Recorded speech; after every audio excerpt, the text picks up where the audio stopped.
After studying this module, you shall be able to know the facts about the turnaround of East Asian economy and the emergence of four Asian tigers, get an idea about the still ongoing debate over the factors that led to such miraculous growth of four tigers, identify the factors responsible for spectacular growth using the concept of growth accounting, and evaluate the various policy measures and interventions related to macroeconomic stability, educational attainment, and manufactured export. Remarkable record of exceptionally high and sustained economic growth. They grew faster than most of the developed countries of the world. The four economies in the East Asia registered a phenomenal growth during this period. This included Hong Kong, Korea, Singapore, and Taiwan, known as the Four Tiger, because of their powerful and intimidating economic performance. The factors that led to such miraculous growth is still a part of the ongoing debate. Economists do exhibit consensus on the fact that the four tigers have registered a miraculous growth during this period, but are broadly divided in their views about the factors responsible for such high growth in these economies.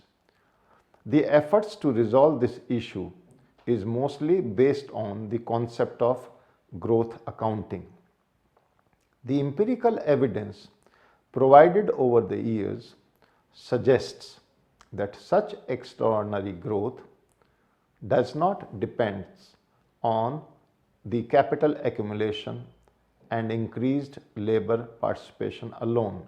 Consistent technological progress, or the total factor productivity, which is TFP, plays a much larger role than accumulated capital and labor participation. In addition, the policies resulting in macroeconomic stability, attainment of better and quality education, and the promotion of exports also played a significant role in the phenomenal growth of the four Asian tigers. Let us look at the emergence of Asian tigers, in which we first look at the turnaround of East Asian economies, the four Asian tigers. The economies in East Asia had a remarkable record of high and sustained economic growth during the period of 1960 and 1990. 23 economies of this region registered growth which was faster than those of all other regions.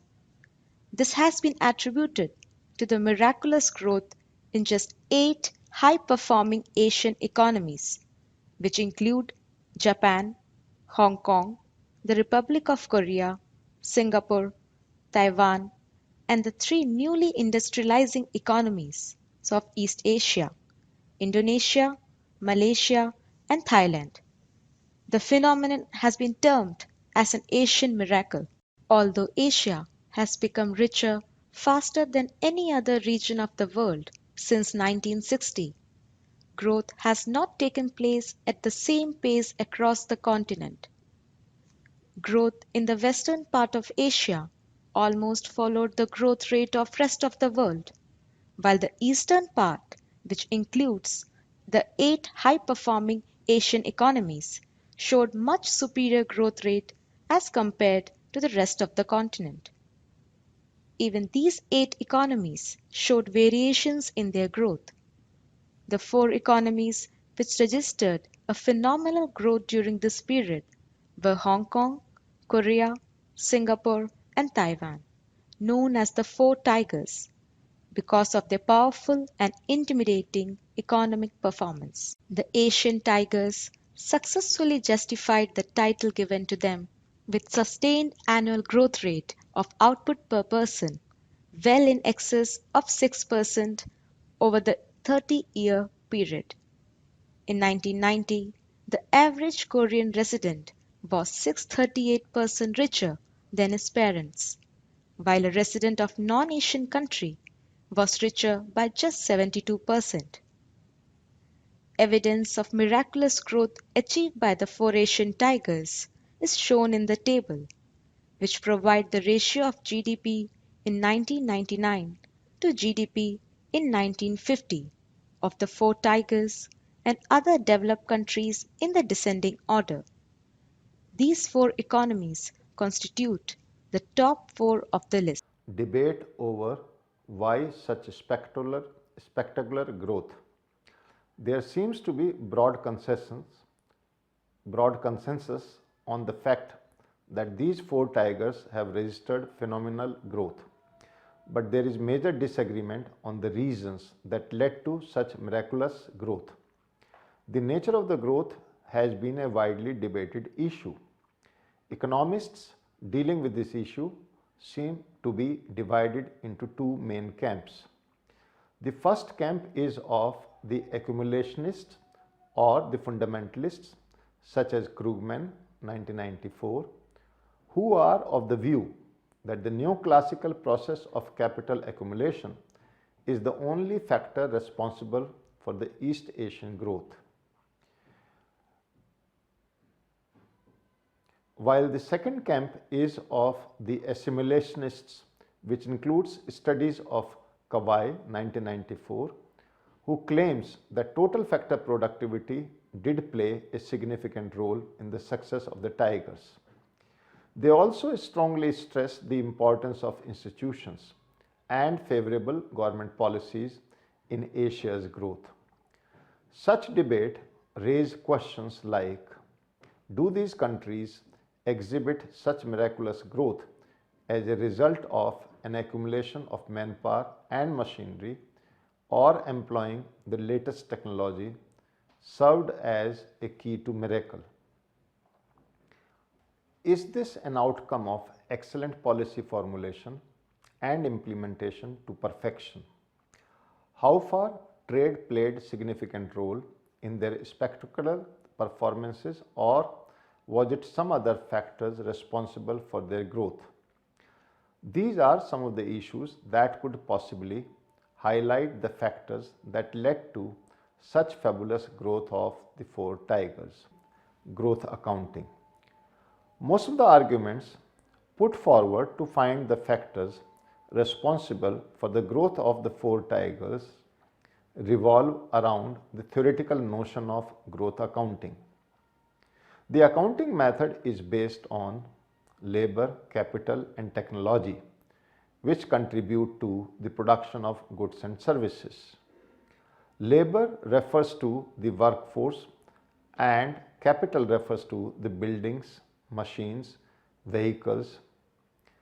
The capital goods that the workforce uses in manufacturing some product or providing some service. While the methods employed by labor and capital to produce a good refers to the technology.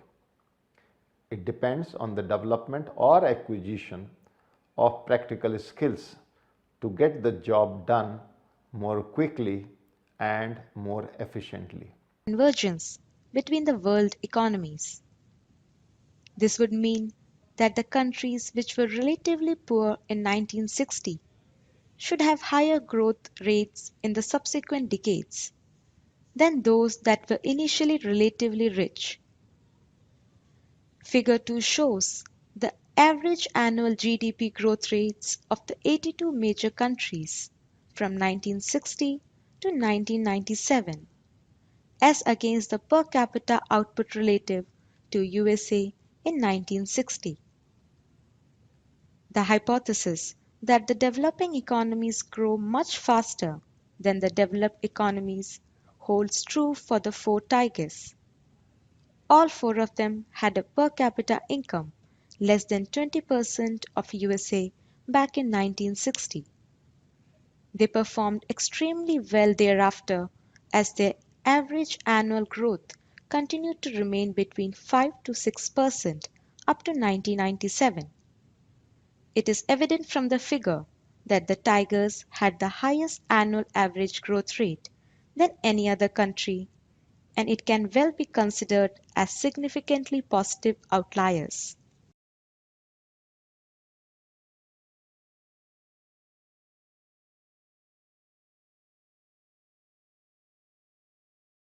Compared to many other developing economies, the tigers have been remarkably successful in creating and sustaining macroeconomic stability. They have been very successful in the management of three macroeconomic variables: budget deficits, external debt, and exchange rates. These economies were better at keeping deficits within the limits imposed by their ability to finance them without destabilizing the macroeconomy. Korea's budget deficits were below even the OECD average in terms of percentage of GDP. Keeping the deficits within their ability of financing, they were able to avoid the inflation bursts and never had to rely heavily on the inflation tax. Inflation rates of the four tigers and the other countries and regions are given in table. Such low to moderate inflation rates prove beneficial for the business due to consequent stable interest rates. Among the four tigers, except for Korea, no other government has public or publicly guaranteed foreign debt. Singapore, Hong Kong, and Taiwan have not borrowed abroad. Still, Korea was able to maintain a debt to GDP ratio higher than many indebted economies during the period of 1980 to 85. This was mainly due to the favorable feedback from the other policies. The high level of exports in particular made foreign exchange readily available to service the foreign debt. The efficient exchange rate management is another major contributor to the phenomenal growth of the tigers. Change in the exchange rate regime from long-term fixed rate regimes to fixed but adjustable rate regimes, with occasional steep devaluations to managed floating rate, proved to be very crucial policy decision in their growth. The combination of moderate inflation and active exchange rate management shielded them from the severe exchange rate appreciation which caused huge damages to Africa and Latin America. This has resulted in unusual stability of real exchange rate. Let us study about public policy. The debate on the role of accumulation of labor and capital versus total factor productivity on the growth of the tigers is yet to reach any conclusion. Thus, it becomes necessary to look for the other factor which could have been very crucial in such fabulous growth. One such area which is considered to have positive impact on the growth of the tigers is the set of public policies and government interventions. Some of the policies common to all the four tigers that can be arguably considered as the major policies that affected growth includes unusually good and stable macroeconomic management and performance, providing ideal conditions for private investments, increased integrity of the banking system, making it more accessible to non-traditional savers, which increased the levels of financing, increased the levels of financial savings, education policies that focused on primary and secondary education, which generated rapid increases in labor force skills, and agricultural policies which stressed productivity change and did not impose excessive tax on rural economy. They were successful in keeping the price distortions within reasonable bounds and most importantly were open to foreign ideas and technology. A great emphasis in strengthening their education institutions. Human capital plays a significant role in growth and educational attainment of the working population is an important indicator of the country's human capital stock. The table gives educational attainment in terms of primary and secondary education of the working population in the four tiger nations. During the period of 1966 to 1990, the educational attainment has increased in all the four countries, secondary education in particular. There has been a drastic decrease in the proportion of working people without any formal education. It completely disappears in case of Singapore. This indicates that it was at least partly responsible to the GDP growth. We can see that the broad base of human capital was critically important to the rapid growth in these countries. In these nations, the basic education is highly oriented to the acquisition of general academic skills, while post-secondary education tends to be oriented towards vocational skills. They have also been unusually large-scale importers of educational services, particularly in vocationally and technologically sophisticated disciplines. This gave the firms an advantage of easy upgradation of the skills of their workers and mastering of new technology. The human capital thus accumulated reduced income inequality by increasing the relative abundance of educated workers. Let us now understand the role of education policy in these four tiger economies. The tigers responded more appropriately to failures in the market for education than other countries.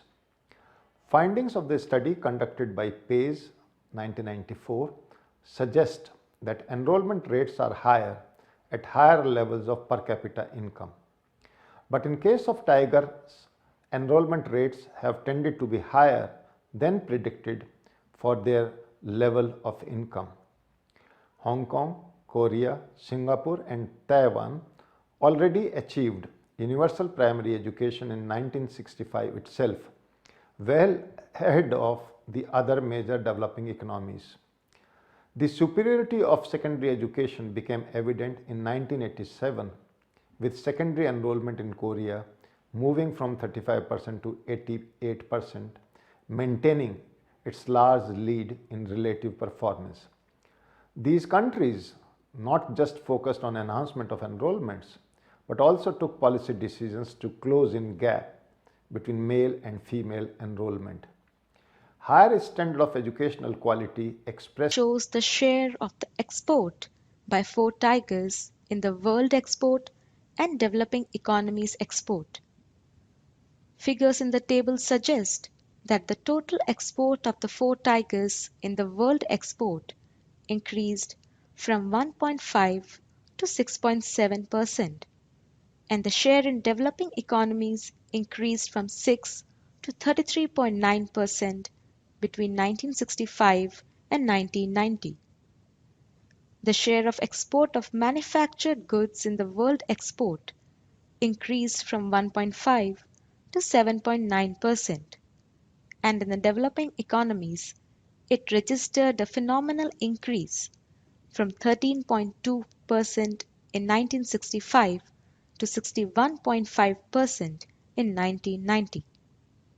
It is clear from the table that the manufactured exports have provided most of this growth. The link between the TFP growth and exports have been explained by the factors such as improved resource allocation among sectors, economies of scale, and improved capacity utilization. Strong link between the two exists as exports help economies adopt and master international best practice. Firms that export have greater access to best practice technology in imperfect world technology markets. Adoption, adaptation, and mastery of technology is much better in case of high levels of labor force cognitive skills. Without having a highly skilled domestic engineers and workers, it would not have been possible for the Tigers to make such efficient use of the foreign knowledge and imported capital. Thus, export together with the human capital accumulation comes out to be the two most important factors responsible for the TFP growth. Let us now move over our attention to the export policy of these countries. There is a lot of evidence that economies altered their industrial policies in an effort to accelerate their productivity. However, the effect of these policies on growth is still debatable. In the backdrop of these studies, Fisher and Rothenberg in 1994 argued that it is the promotion of exports of the manufactured goods and not the policy for industrial promotion responsible for the extraordinary growth of the four tigers. These countries adopted different export push strategies. Hong Kong and Singapore established free trade regimes, linking their domestic prices to international prices. The export push resulted from limited size of the domestic market along with neutral incentives for producing for the domestic or international market. They provided export credit and had no facility for subsidies. Singapore attracted huge foreign investments in exporting firms. In Korea and Taiwan, incentives between import subsidies and exports were neutral, while in the traded goods sector, export incentives coexisted with substantial protection of the domestic market. Specific efforts were made in Korea, Singapore, and Taiwan to promote exporting industries. Protection to these firms were provided either in the form of compulsion or incentive to export. Firm-specific export targets were employed in Korea. The factor common to all the four tigers was that the government in these countries was committed to promotion of manufactured exports. In this module, we have learned that the four Asian economies, Hong Kong, Korea, Singapore, and Taiwan, registered a phenomenal growth during the period 1960 to 1990. Hong Kong, Korea, Singapore, and Taiwan, known as the Four Tigers because of their powerful and intimidating economic performance. Accumulationists or the fundamentalists believe that the neoclassical process of capital accumulation is the only factor responsible, while assimilationists claim that progress in technology or the total factor productivity did play a significant role in the success of the tigers. Factors responsible for the growth of the four tigers mostly revolve around the theoretical notion of growth accounting. Growth of an economy guided by increasing inputs of labor and capital, termed as extensive growth, is not long lasting. To achieve permanent and sustained growth, an economy must look forward for continuously upgrading and improving its technology, that is total factor productivity, termed as intensive growth. The phenomenal growth of the tigers was mainly due to the increase in capital accumulation, increased labor participation, and most importantly, growth in the TFP. Other factor for their growth is the set of public policies and government interventions, which includes policies related to macroeconomic stability, educational policy, and export policy. Tigers have been remarkably successful in creating and sustaining macroeconomic stability through successful management of three macroeconomic variables: budget deficits, external debt, and exchange rates. In these countries, enrollment rates have tended to be higher than predicted for their level of income. Educational attainment of the working population is an important indicator of a country's human capital stock. That is, educational attainment has increased drastically in all the four countries, secondary education in particular. Policies for promotion of exports of the manufactured goods and not the policy for industrial promotion is responsible for the extraordinary growth of the four tigers.